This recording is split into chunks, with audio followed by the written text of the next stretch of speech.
நூக்கல் கூட்டு செய்து எப்படின்னு பார்ப்போங்க. நம்ம ஃபஸ்ட்டு துவரம்பருப்பை கொஞ்சம் ஒரு 2 கைப்பிடி அளவு எடுத்து ஊற வச்சுடுங்க.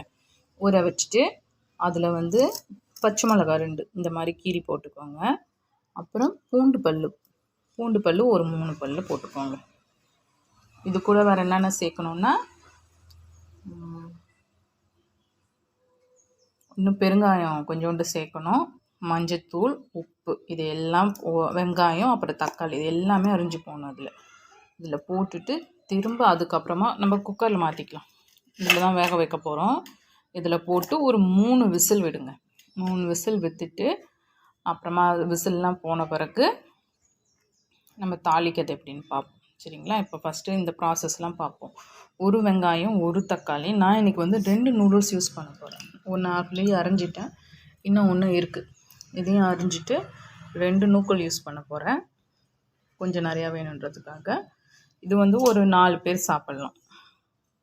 ஒரு நூக்கல் யூஸ் பண்ணிங்கன்னா ஒரு வேளை தான் வரும் உங்களுக்கு. இது கொஞ்சம் இருந்துச்சுன்னா சப்பாத்திக்கும் யூஸ் பண்ணிக்கலாம். அதுக்காக தான் நான் 2 நூக்கல் யூஸ் பண்ணுறேன். நைட்டுக்கும் கொஞ்சம் தேவைப்படுன்னு சொல்லிவிட்டு நம்ம இது குக்கரில் வச்சு இறக்கிட்டு அதுக்கப்புறம் எப்படி தாளிக்கிறது என்னென்னு பார்ப்போங்க. தேங்க்யூ. பாருங்கள், நம்ம குக்கரில் வச்சு இறக்கியாச்சு. தக்காளி வெங்காயம்லாம் போட்ட சொன்னியா, அதெல்லாம் இப்போ 3 விசில் வச்சு விசில் இறங்கின பிறகு ஓப்பன் பண்ணி வச்சுக்கோங்க. இப்போ இதில் தாளித்து நம்ம கொட்டிட்டா போதும். இப்போ தாளிக்கிறதுக்கு நம்ம ஃபஸ்ட்டு அடுப்பு பற்ற வச்சுக்கோங்க. அடுப்பு இன்றைக்கி நான் வந்து இரும்பு வானல் வச்சு தாளிக்க போகிறேங்க. அது ரொம்ப நல்லது உடம்புக்கு, அதுக்காக தான் இரும்பு வானல். இதில் ஹீட் என்ன பிறகு எண்ணெய் ஊற்றிக்க போகிறோம்.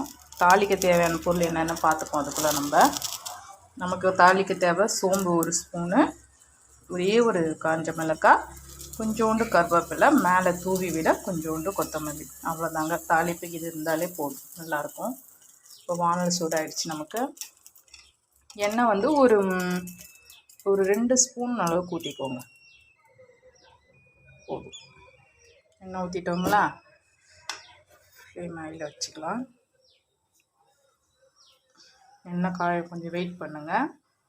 எண்ணெய் காஞ்சதுக்கப்புறம்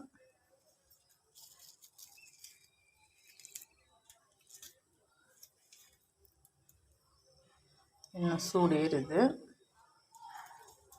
இப்போ நம்ம இந்த சோம்பை போட்டுக்கலாங்க. லோ ஃப்ளேமில் வைங்க, சோம்பு தீஞ்சிட போகுது.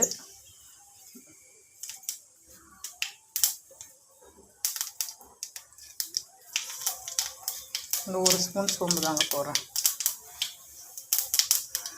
நெக்ஸ்ட்டு காஞ்ச மிளகாய் உடச்சி கிள்ளி போடணும்.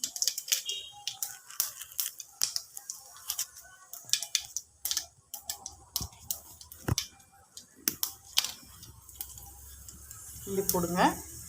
அதுக்கப்புறம் கருவேப்பிலை போடுங்க. ஃப்ளேம் ஆஃப் பண்ணிடுங்க.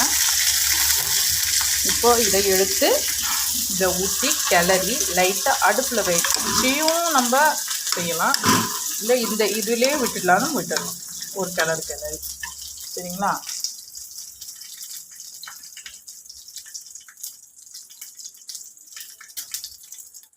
இப்போ இதை எடுத்து இதில் கொட்டிக்கலாம்.